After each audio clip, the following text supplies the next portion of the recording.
Well, someone's gotta give these games an informed, unbiased, and concise review, and I am in no condition to do that.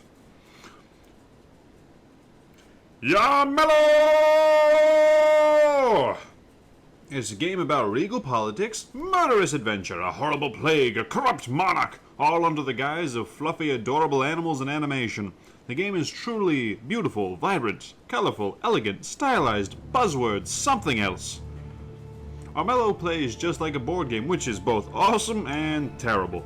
Let me preface this by saying I love board games. Like a lot.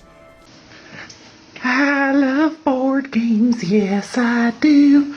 I love board games. How about you? Oh, it's just a fraction of the collection.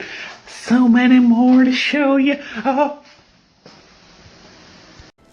The gameplay feels diverse in the four main paths to victory being 1. Straight up murder the corrupt king and take his crown. 2. Run around the board and collect spirit stones and banish the evil king to the ether. 3. Become even more corrupt than the king, murder him, and become the new monster in charge. 4. And my personal favorite, wait for the plague to kill the king, and then have enough renown that everybody just says, alright, you're in charge. Now you pick from one of 8 characters, all of whom are unique or a unique experience. Some are awesome, some are just awful. They're unbalanced in my opinion.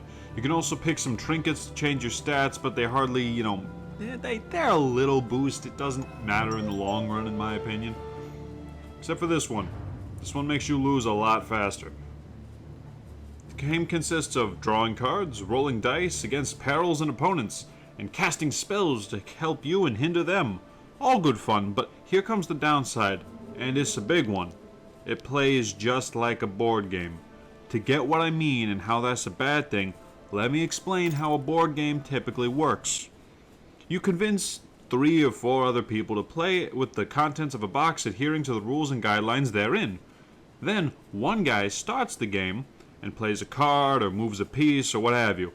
Then the next person does something similar. Then the next person takes their turn, and it continues in that fashion over and over. All the while, you and your friends are probably enjoying a drink, laughing, or with each other at bad decisions. The friends aspect is what makes most board games engaging. Armello doesn't have this, and that's the core of its downfalls. The AI takes its sweet time taking its turns. There's no way to skip them. You can play cards on your opponent's turn, but a lot of the time you're just waiting for your turn to come up so you can be awesome for like 20 seconds. So each game boils down to you waiting a minute or two so you can take an actions, or you can wait again, and over the course of a 30-minute game, it's hard to stay interested.